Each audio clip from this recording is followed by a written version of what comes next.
Hey there, Milesy here, and I want to talk a little bit about gridding again. And I've done a video on how to grid before, but this is a little bit different. I'm kind of comparing some different methods that I've seen mentioned on Facebook mostly. The question comes up every now and then about what do you use to grid your fabric? And every now and then I see someone saying that they use a Crayola marker.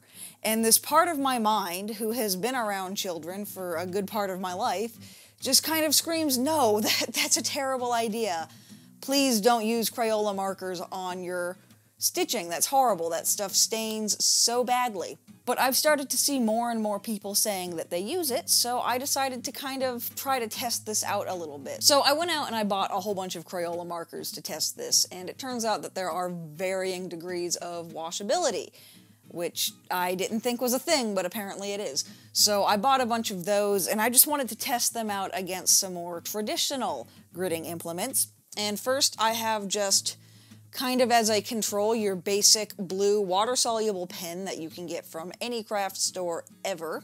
I have this Leonis water erasable pen that comes from Japan, and I just started to use these, so they're a little bit of a test. They're not quite as much of a control either.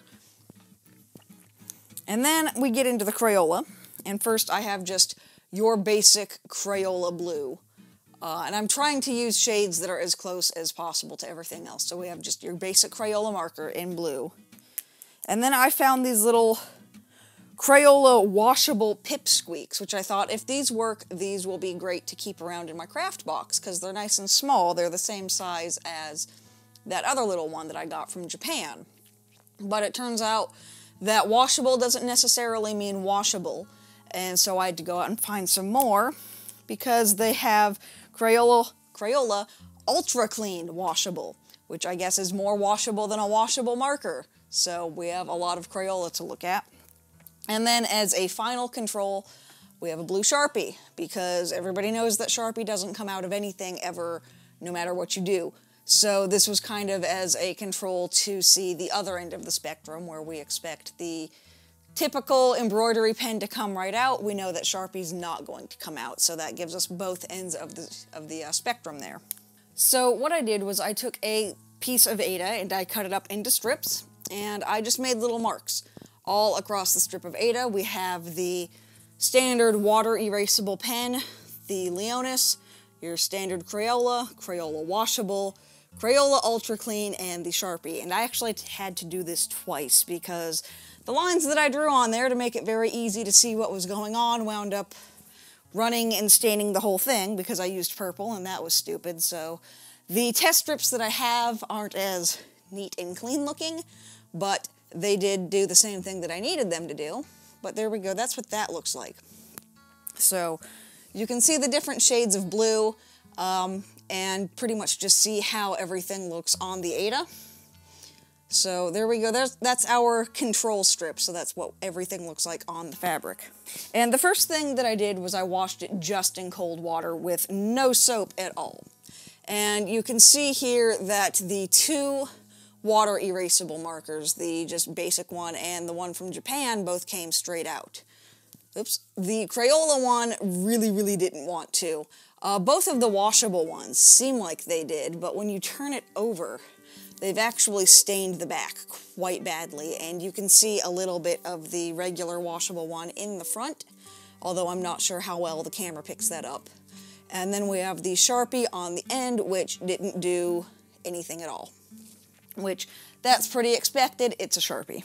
And then I took cold water and washed that with a little bit of soap. And again, the two embroidery pens are just gone.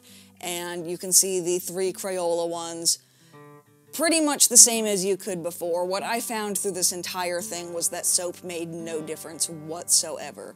And on the back, you can see that they stained a little bit more on the back than they did on the front, which I thought was interesting.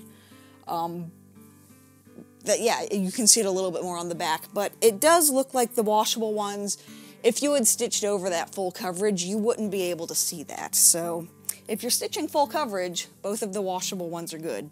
And then from there I went to warm water, and this was water that was comfortable to hold my hands in. It was neither cold nor hot, just kind of comfortably warm. And at this point, everything but the Sharpie went away on the front, even the regular Crayola, which surprised me. Again, though, you can see all three of the Crayolas a little bit on the back, and then the Sharpie is just kind of there forever because that's what you expect it to do. At this point, though, just because it comes out with warm, this is where I start getting a little bit nervous.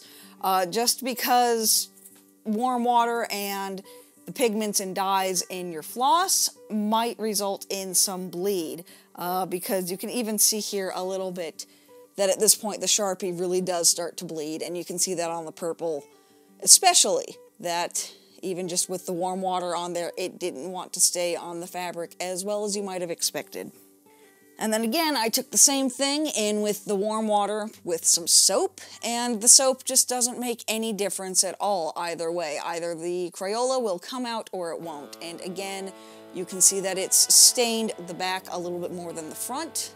And you can see this little bit of a ghost right here is the regular Crayola.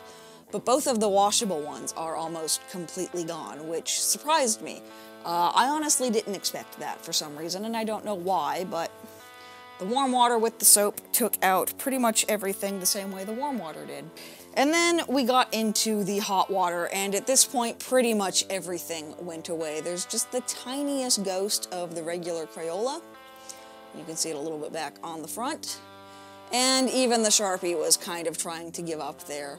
Not as much as the other ones, but at this point with hot water, everything will come out. But with hot water, you're also going to probably ruin your project because DMC floss will run really bad under hot water. Anything will. So you don't really want to be washing with hot water, but I did that just to test it out. And then again, hot water with soap. The soap made no difference whatsoever. The regular Crayola still has a tiny bit of a ghost, but the other two are totally gone on both sides. So that surprised me so much that it actually did come out, and without hardly any effort, because I washed these. I didn't throw them into the washing machine, even though it kind of looks like that. It was just a very gentle finger scrub for about 30 seconds under the water with every single one of these. They all got the same treatment. The only differences were the temperature of the water and whether or not I used soap. And then I got curious with the other colors, because the ultra washable markers, which are the ones that I am leaning toward using myself actually, they came out pretty easily even with the cold water. There was a little bit of a ghost, but since I mostly do full coverage, that doesn't bother me too much. So I decided to see how well the other colors came out. And the answer is pretty surprising. Most of them did. You can see, I don't know how well the camera picks it up. The orange has a little bit of a ghost. Surprisingly, the red doesn't. The orange does. And then over here, you can see a little bit of the brown and the pink. Right here, which that doesn't really surprise me. Brown and pink and pretty much anything on the orange spectrum will leave a little bit of a stain. That's pretty much always how it goes. I was surprised the red came out though. Like, that honestly surprised me, but for the most part, all of the ultra clean Crayolas came out. And this was just with warm water with no soap, because that seemed to be the temperature that performed the best, while still being marginally safe. And I imagine that with the cold water and a little bit more scrubbing, because like I said, I only did 30 seconds.